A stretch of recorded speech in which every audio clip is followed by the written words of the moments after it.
കേട്ടോ. അപ്പം നമുക്ക് ഇന്നത്തെ വിശേഷങ്ങൾ കാണാം.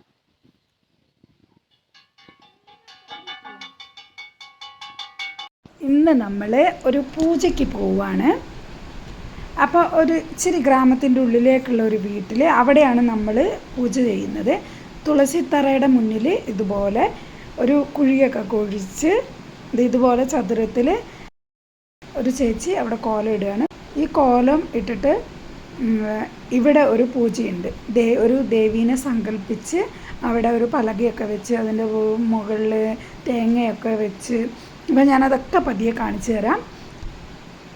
അപ്പോൾ ഇന്നത്തെ വീഡിയോ നമ്മുടെ മംഗളാമ്മ എന്ന് പറയുന്ന ഒരു ദേവിയുടെ പൂജയാണ് നമ്മൾ ഇന്നത്തെ വീഡിയോയിൽ ഉൾപ്പെടുത്തിയിരിക്കുന്നത്. അപ്പോൾ ഇത് ഫുള്ളും കോലം ഇടുകയാണ്. എന്ത് ഭംഗിയായിട്ടാണ് കോലം ഇടുന്നത്. അപ്പോൾ നമ്മളിവിടെ ഒരു പൂജയ്ക്ക് വന്നിരിക്കുകയാണ്. ഇവിടെ പൂജയ്ക്കുള്ള തുളസിത്തറേൻ്റെ മുന്നിലാണ് പൂജ. എല്ലാ ചൊവ്വാഴ്ചയും ഒരു പൂജയുണ്ട്. കുട്ടികൾക്ക് വേണ്ടിയുള്ള പൂജയാണ്. ഇന്നത്തെ ദിവസം പഴമൊക്കെയാണ് തിന്നുക, ഫ്രൂട്ട്സ് മാത്രം, ഫ്രൂട്ട്സ് അവിലൊക്കെ കുഴച്ച് തിന്നുക. അപ്പോൾ ആ ഒരു പൂജയുടെ വിശേഷങ്ങളാണ് ഞാൻ ഇന്നത്തെ വീഡിയോയിൽ കാണിക്കുന്നത്.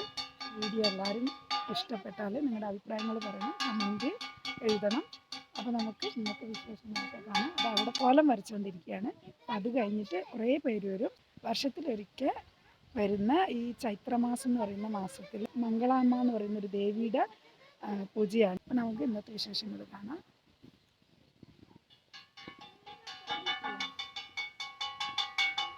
ഇതുപോലെ കോലമൊക്കെ ഇട്ട് കഴിഞ്ഞു. ഇതുപോലെ ഒരു പലകയുടെ മുകളിൽ നമ്മളിപ്പോൾ 10 പേരാണെങ്കിൽ ആ 10 പേര് തേങ്ങ കൊണ്ടുവന്നിട്ടുണ്ടാവും. ഇത് 1 മാസം ഉണ്ട് പൂജ കേട്ടോ. അപ്പോൾ ഈ വർഷത്തെ ചൈത്രമാസം എന്ന് പറയുന്ന ഒരു ദിവസത്തിലെ എല്ലാ ചൊവ്വാഴ്ചയും, ഇപ്പോൾ ഈ മാസത്തിൽ 4 ചൊവ്വാഴ്ചയാണെങ്കിൽ 4, അല്ലെങ്കിൽ 5 ആണെങ്കിൽ 5. അപ്പോൾ ഓരോ തേങ്ങയും ഓരോ അടക്ക, ഇത് ആ ചേച്ചി അടക്കയാണ്. എന്നിട്ട് ഇതുപോലെ പലകയിൽ വെച്ച് പൂജയും കാര്യങ്ങളൊക്കെ കണ്ട് അതേപോലെ ഈ താളിയിൽ അവരെ വീട്ടിൽ സൂക്ഷിക്കും. എന്നിട്ട് പിറ്റേത്തെ ചൊവ്വാഴ്ച ഇതുപോലെ കൊണ്ടുവന്ന് ഇവിടെ അലങ്കാരങ്ങളും പൂജയും മെഴുകി രാവിലെ എല്ലാം അടിച്ച് വാരി കഴുകി ചാണകം കൊണ്ട് മെഴുകി ഇതുപോലെ കോലം ഇട്ട് പിന്നെയും വീണ്ടും സ്റ്റാർട്ടാകും. അങ്ങനെ ഈ മാസം ഞങ്ങൾക്ക് 5 ചൊവ്വാഴ്ച ഇതുപോലെ പൂജയുണ്ട്. ഇത് ഭയങ്കര ഒരു പ്രധാനപ്പെട്ട പൂജയാണ്. ദേവി ഇപ്പം എല്ലാ അമ്പലങ്ങളിലൊക്കെ ഉത്സവമാണല്ലോ. അപ്പം ഈ സമയങ്ങളിലാണ് ഇത് തുടങ്ങുന്നത്. ഇതൊരു ദേവിയെ എങ്ങനെ സങ്കല്പിച്ചിട്ട് അവിടെ ദേവീനെ ഇരുത്തിയ പോലെ ഒക്കെ സങ്കല്പിച്ചിട്ട് ചെയ്യുന്നതാണ്. കുഞ്ഞുങ്ങൾക്ക് വേണ്ടിയുള്ള പൂജയാണ്. കുട്ടികളുടെ ആരോഗ്യവും ഒക്കെ സൂക്ഷിക്കാൻ വേണ്ടിയിട്ട് അവിടുത്തെ അമ്മമാർ ഇങ്ങനെ വ്രതം എടുക്കുന്നതാണ്. അപ്പോൾ ഞാനും വന്നിട്ടുണ്ട് ഇവിടുത്തെ പൂജയും കാര്യങ്ങളൊക്കെ ചെയ്യാൻ. ഇവിടെ പ്രസാദമുണ്ട്, പഴവും കുറച്ച് മലരും ഒക്കെ കൊണ്ടുവന്നിട്ട് ഞാനും വന്നിട്ടുണ്ട്. അപ്പം ഇത് ഇവിടെ പ്രസാദത്തിനുള്ള എല്ലാം റെഡിയാക്കാണ്. ഇപ്പോൾ ഫ്രൂട്ട്സൊക്കെ കൊണ്ടുവന്നവരുണ്ടെങ്കിൽ അതെല്ലാം മുറിച്ച് പ്ലേറ്റിലേക്ക് മാറ്റുക. പിന്നെ അര ഗ്ലാസ് പാല് കൊണ്ടുവരുന്നുണ്ട്, അതൊരു പ്രസാദം ഉണ്ടാക്കാനാണ്. ഇനി ഇതിവിടെ മഞ്ഞൾ കലക്കിയിട്ട് എല്ലാ വീട്ടിൽ നിന്ന് ഇച്ചിരി മഞ്ഞൾ കൊണ്ടുവരും. മഞ്ഞൾ കലക്കിയിട്ട് അത് ഇവിടുത്തെ പ്രസാദം. മഞ്ഞൾ വെള്ളം ദേവിക്കൊക്കെ ഭയങ്കര ഇതാണല്ലോ. എന്നിട്ട് ആ കുഴിയിലിങ്ങനെ ഒഴിക്കുകയാണ് മഞ്ഞൾ വെള്ളം. ഈ മഞ്ഞൾ വെള്ളം കുട്ടികളുടെ തലയിലൊക്കെ ഇങ്ങനെ കുടയും കേട്ടോ. അപ്പോൾ ലാസ്റ്റ് തീരാൻ നേരത്ത് ഇനി മഞ്ഞൾ വെള്ളമെല്ലാം ഒഴിച്ചിട്ട് എല്ലാവരുടെയും പൂജയ്ക്ക് കൊണ്ടുവന്ന സാധനങ്ങളെല്ലാം കൊണ്ടുവന്ന് അടുവെക്കും. പൂവുണ്ട്, ഇഷ്ടംപോലെ പൂവ്, എല്ലാവരും ഓരോ പിടി പൂവ് കൊണ്ടുവന്നിട്ടുണ്ടാവും. എന്നിട്ട് ഈ ചുമപ്പ് കാണുന്നതൊക്കെ ചെമ്പരത്തി പൂവാണ്. എല്ലാ പൂക്കളും ഉണ്ട്. പൂവുണ്ട്. ഇനി അവിടെ ഇങ്ങനെ ആ തുളസിത്തറയുടെ മുന്നിൽ ഇങ്ങനെ അലങ്കരിക്കും. അപ്പോൾ ഇത് നല്ലൊരു പൂജയാണ്. നമ്മൾ എല്ലാ അമ്മമാരും കുഞ്ഞുങ്ങൾക്ക് വേണ്ടി വ്രതം എടുക്കും. വ്രതം എന്ന് പറഞ്ഞാൽ ഭക്ഷണമൊന്നുമില്ല, അവില്, മലര്, തേങ്ങ, പഴം അങ്ങനെയൊക്കെയാണ് കഴിക്കുക. അല്ലാതെ ഭക്ഷണം ഉണ്ടാക്കി കഴിക്കരുത്. അവലൊക്കെ കുഴച്ച് തിന്നും. ഉച്ചയ്ക്ക് ഇപ്പോൾ ഈ പൂജ ഒക്കെ തുടങ്ങുന്നത് തന്നെ ഒരു 10-11 ആകുമ്പോൾ. അതാ കണ്ടില്ലേ, പൂവുണ്ട് അവർ അലങ്കരിക്കുന്നതാണ്. നല്ല ഭംഗിയായിട്ട് കുറേ പൂവുണ്ടാവുമല്ലോ, അപ്പോൾ എല്ലാം കൊണ്ട് അലങ്കരിക്കുകയാണ്. ആ തേങ്ങയുടെ മുകളിലെല്ലാം ചെമ്പരത്തിപ്പൂ. ദേവിക്ക് നല്ല ഇതാണ്, ചെമ്പരത്തിപ്പൂവൊക്കെ ഇഷ്ടമുള്ളതാണ്. അപ്പോൾ അതൊക്കെ കൊണ്ട് അലങ്കരിച്ചിട്ട് പൂജയും കാര്യങ്ങളൊക്കെ ചെയ്യും. അപ്പോൾ ഈ കൊട്ടുന്നത് എന്താണെന്ന് പറഞ്ഞാൽ വരാത്തവരൊക്കെ ഉണ്ടെങ്കിൽ അവരൊക്കെ ഒന്ന് വരാൻ വേണ്ടി ഇവിടെ മണിയടിച്ചുകൊണ്ടിരിക്കുമ്പോൾ പൂജ തുടങ്ങിയെന്ന് അറിയിക്കാൻ വേണ്ടിയിട്ടാണ്. ദൂരെയല്ല, എന്നാലും കുറച്ച് അപ്പുറത്തെ അവർ ഇപ്പോൾ രാവിലെ ഭക്ഷണമൊക്കെ ഉണ്ടാക്കിക്കൊണ്ടിരിക്കുകയാണല്ലോ.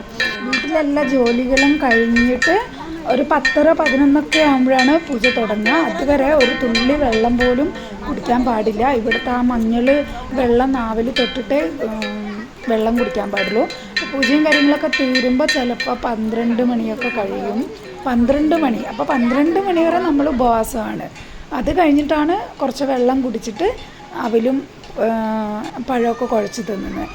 ആകെ ക്ഷീണമായിരിക്കും. കാരണം ഈ നട്ടുച്ച സമയം, ഇവിടെ ചൈത്രമാസം എന്ന് പറഞ്ഞാൽ നമ്മളെ മീനമാസം ഉത്സവങ്ങളും ഒക്കെ തുടങ്ങുന്ന ആ മാസമാണല്ലോ.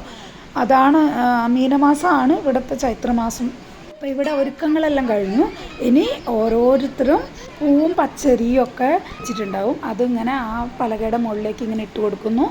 എന്നിട്ട് അവിടെ നമസ്കരിക്കുന്നു. ദീപം എല്ലാവരും ഓരോരോ ദീപം കൊണ്ടുവന്നിട്ടുണ്ടാവും. ദീപം തെളിയിച്ച് ദീപമൊക്കെ ഇങ്ങനെ ഒഴിഞ്ഞ് സൂര്യനെയും ഒന്ന് ഒഴിഞ്ഞ് എല്ലാവരും നമസ്കരിച്ച് പൂജ. ഒരാൾ ഒരു അവിടെ ഇരിക്കുന്ന ആ ചേച്ചിയാണ് എല്ലാം ചെയ്യുന്നത്.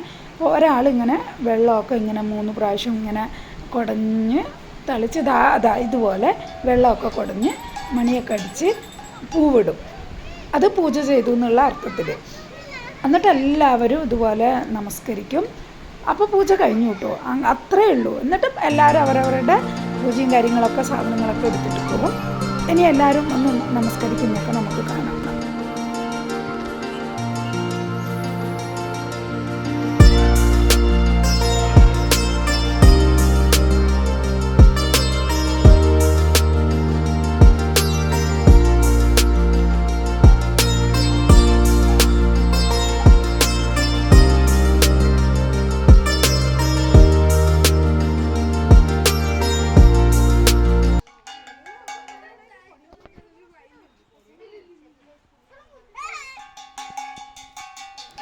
ഇനി ഇവിടെ സാമ്പ്രാണിയൊക്കെ പുകച്ചിട്ട് ഇതുപോലെ സൂര്യഭഗവാനെയാണ് ആ പൊന്തിച്ചിങ്ങനെ കാണിച്ചത്.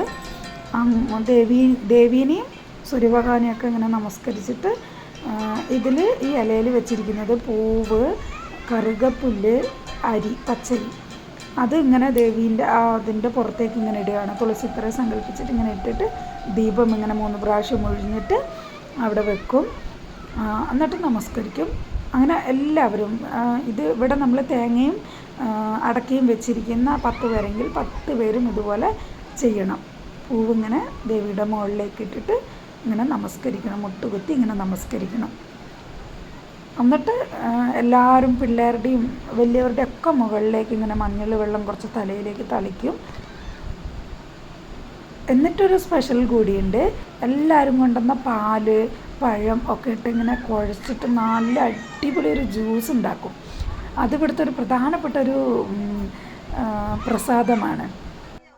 പാലും പഞ്ചസാരയും പഴവും മലരും പിന്നെ ഫ്രൂട്ട്സൊക്കെ ചേർത്തിട്ട് കുഴച്ചെടുത്ത നല്ല അടിപൊളി ഒരു ജ്യൂസാണ്. നല്ല ടേസ്റ്റാണ് അത് കേട്ടോ. അപ്പോൾ ഇത് ഓരോരുത്തരും ഇങ്ങനെ വന്നിട്ട് നമസ്കരിക്കുകയാണ്. ദീപമൊക്കെ തെളിയിച്ച് ഓരോരുത്തരും ഇതുപോലെ നമസ്കരിക്കുകയാണ്. ഇപ്പോൾ ഒഡീഷയിൽ ഇങ്ങനെ കുറേ പൂജകളും കാര്യങ്ങളൊക്കെ ഒരുപാടുണ്ട്. പക്ഷെ എനിക്ക് പോകാൻ പറ്റുന്നതും ഒക്കെയാണ് ഞാൻ വീഡിയോ എടുക്കുന്നത്. അപ്പോൾ ഇതൊന്ന് കാണിക്കണം, ജസ്റ്റ് ഒന്ന് കാണിക്കാമെന്ന് വിചാരിച്ചു. ഇങ്ങനെയും കുറേ കാര്യങ്ങളൊക്കെ ഇവിടെ ഉണ്ട്. ഇത് അവിടെയുള്ള സ്ത്രീകളെല്ലാവരും ഓരോരോ ഏരിയയിൽ, ഇപ്പോൾ ഇവിടെ ഒരു 10-15 പേര് ചേർന്ന് ഇതിൻ്റെ വേറൊരു ഏരിയയിൽ അവിടെ ആ അടുത്തുള്ള 10-15 പേര്, അങ്ങനെ എല്ലാം ഒഡീഷ ഫുള്ള് എല്ലാ സ്ത്രീകളും ഇതുപോലെ വ്രതം എടുത്ത് ഈ മംഗളാമ്മ എന്ന് പറയുന്ന ദേവീനെ പൂജിക്കും. അപ്പോൾ ഇതാണ് ആ ജ്യൂസ് പോലെ ഞാൻ പറഞ്ഞില്ല, അത് കലക്കുകയാണ്. അത് കലക്കിയിട്ട് ആദ്യം ആ കുഴിയിൽ ഒഴിക്കും, കാരണം ദേവിക്ക് കുറച്ച് കൊടുക്കും. അതാണ് ദേവിയെ സങ്കല്പിച്ച് നമ്മൾ തുളസിത്തറൻ്റെ മുന്നിൽ ചെയ്ത് അവിടെ കുറച്ച് ഒഴിക്കും. എന്നിട്ടാണ്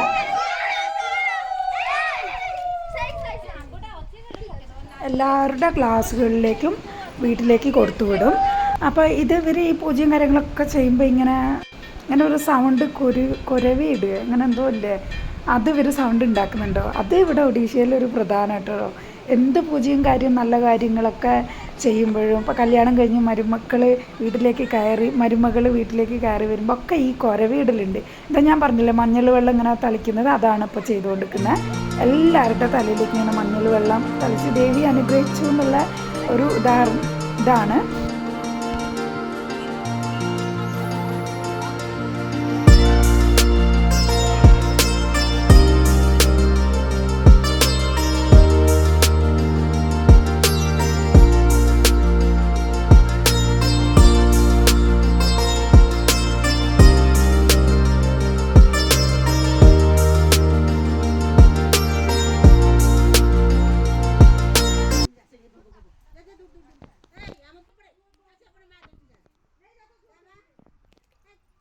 ഇനി എല്ലാ പരിപാടിയും കഴിഞ്ഞു. ഇനി എല്ലാവർക്കും ഇത് പ്രസാദമൊക്കെ എല്ലാവർക്കും കൊടുക്കുകയാണ്. ജ്യൂസും പ്രസാദമൊക്കെ കൊടുത്ത് ഇന്നത്തെ പൂജ കഴിഞ്ഞു. ഇനി അടുത്ത ചൊവ്വാഴ്ചയാണ് പൂജ.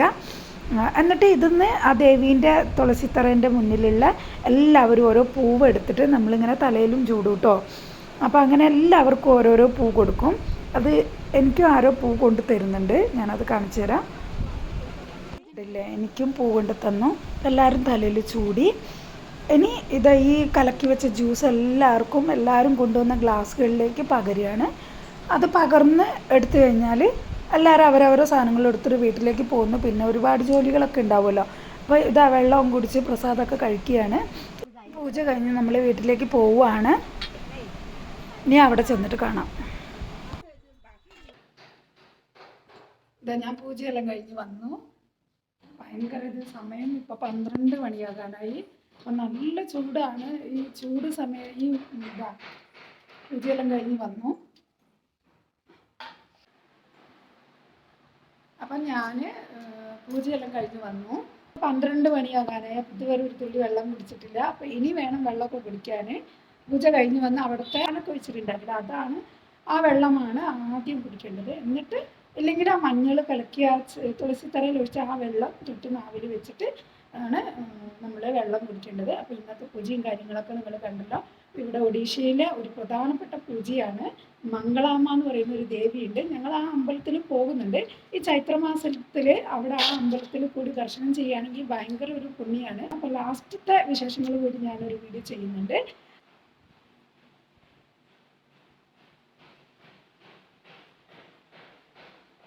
അപ്പോൾ നല്ല ഒരു അടിപൊളി ഒരു വീഡിയോയിൽ വരുന്നവരെ എല്ലാവർക്കും